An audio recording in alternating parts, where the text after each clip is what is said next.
या लेक्चरमध्ये आपण पाहणार आहोत किर्चॉफ सेकंड लॉवरचे न्यूमेरिकल्स, म्हणजे किर्चॉफ सेकंड लॉचे साइन कन्व्हेन्शन पण माहित असायला पाहिजे आपल्याला, आणि त्याच्यानंतर ह्या किर्चॉफ सेकंड लॉचा यूज करून आपण काही न्यूमेरिकल्स कसे सॉल्व्ह करू शकतो ते आपल्याकडे न्यूमेरिकल आहे.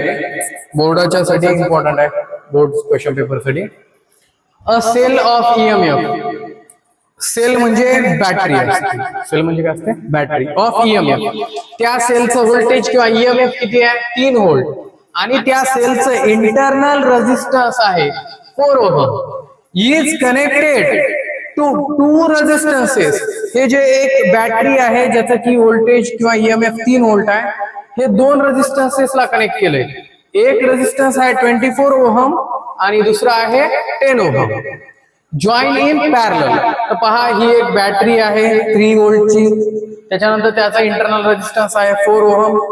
हे या दोन जे रेझिस्टन्सेस पॅरलल कॉम्बिनेशन मध्ये आहे याला कनेक्ट केलेली आहे बॅटरी. एक रेझिस्टन्स आहे 10 ओहम आणि दुसरा आहे 24, कोणतं कुठे येऊ शकतं, हे पॅरलल कॉम्बिनेशन मध्ये. तर ह्याच्यामधून हे बॅटरी करंट सप्लाय करायची. तर आपल्याला काय करायचं आहे, find the current through each resistance and total current in the circuit by using Kirchhoff's law. म्हणजे आपल्याला किर्चॉफचा लॉ यूज करून प्रत्येक रेझिस्टन्स मधून किती करंट चाललंय ते काढायचं आहे आणि टोटल करंट काढायचं, म्हणजे बॅटरी किती करंट सप्लाय करायली ते फाइंड आउट करायचं. म्हणजे ह्याच्यातून करंट किती चाललंय, या 10 ओहम रेझिस्टन्स मधून आणि 24 ओहम रेझिस्टन्स मधून करंट किती चाललंय आणि टोटल करंट किती आहे सर्किट मध्ये. तर पहिल्यांदा आपल्याला आपण या सगळ्या सर्किट डायग्रामला नाव देऊन घेऊ. इथं दिलंय छड नाव, काही नाव देऊ शकता तुम्ही.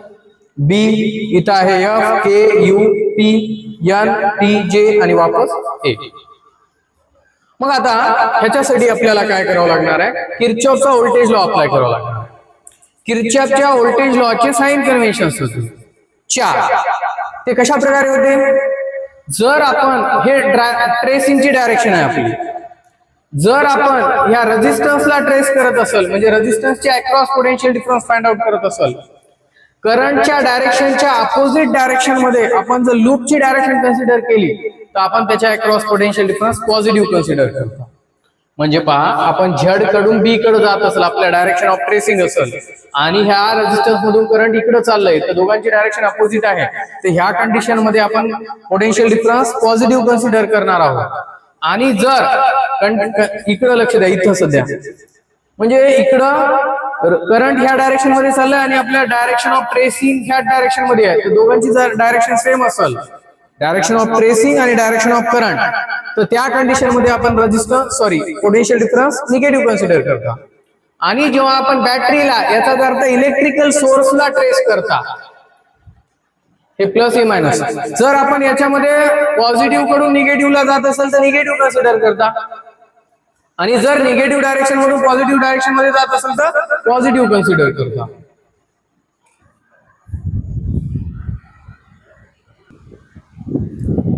म्हणजे आपण इलेक्ट्रिकल सोर्सला ट्रेस करताना निगेटिव्ह कडून पॉझिटिव्ह कडे जात असेल तर पॉझिटिव्ह, आणि पॉझिटिव्ह कडून निगेटिव्ह कडे जात असेल तर निगेटिव्ह कन्सिडर करतो. तर आपण पहिल्यांदा, आपल्याला 2 अननोन आहेत, I1 I2. तर आता हे कसं डिवाइड होते पहा. आपल्याला काय करायचं, जेवढे बॅटरी असतील तेवढ्या बॅटरीमधून करंट डिराईव्ह करेल आपण, किंवा कोणत्या बी एका बॅटरीमधून डिराईव्ह करेल करंट. आता इथे या कंडिशन मध्ये एकच बॅटरी आहे, तर आपल्याला माहित आहे बॅटरीच्या पॉझिटिव्ह कडून निगेटिव्ह कडे करंट फ्लो होते.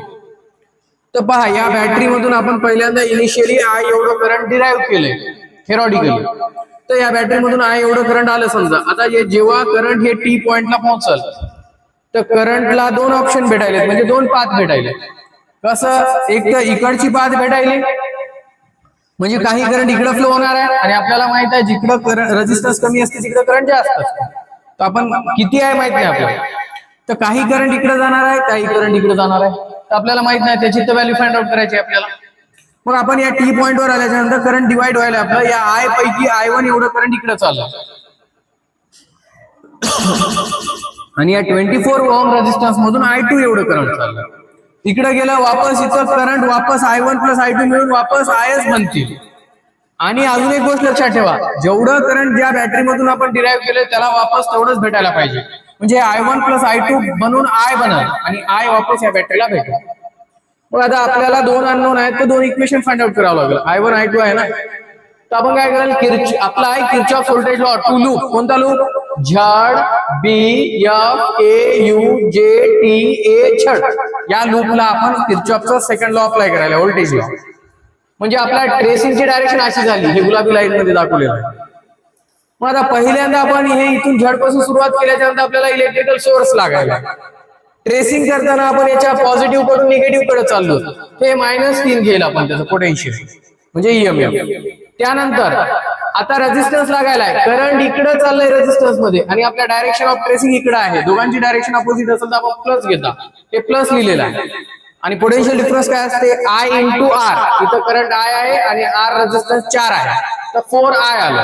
प्लस वापस हे आता या लूप मध्ये हे लागणार आहे, करंट इकडे चाललंय, डायरेक्शन ऑफ ट्रेसिंग इकडे आहे, तर पॉझिटिव्ह घेईल आपण, हे प्लस लिहिलं. रेझिस्टन्स आहे 10 आणि करंट आहे I1, तर 10I1 = 0. -3 ला -3 प्लस ला प्लस, I ची व्हॅल्यू आपल्याला लिहावं लागेल I1 + I2. I1 + I2 लिहिलं प्लस 10I1. याला सॉल्व्ह केल्याच्यानंतर इक्वेशन बनते 4I1 आणि 10I1 14I1, 4 गुणिले I2 4I2 आणि -3 इकडे प्लस 3, हे भेटले आपल्याला इक्वेशन नंबर 1. तसंच सिमिलरली आपण किरचॉफचा सेकंड लॉ किंवा व्होल्टेज लॉ अप्लाय करायला, कोणत्या लूपला? JUKTNTJ. आता या लूप मध्ये जेव्हा आपण या क्लोज लूप मध्ये किरचॉफचा लॉ अप्लाय करता, तर इथून सुरुवात केल्याच्या नंतर आपल्या डायरेक्शन ऑफ ट्रेसिंग ही आहे आणि करंटची डायरेक्शन I1 सुद्धा हीच आहे. दोघांची डायरेक्शन सारखी राहिली की आपण निगेटिव्ह घेता, तर -10I1 वापस या इकडं.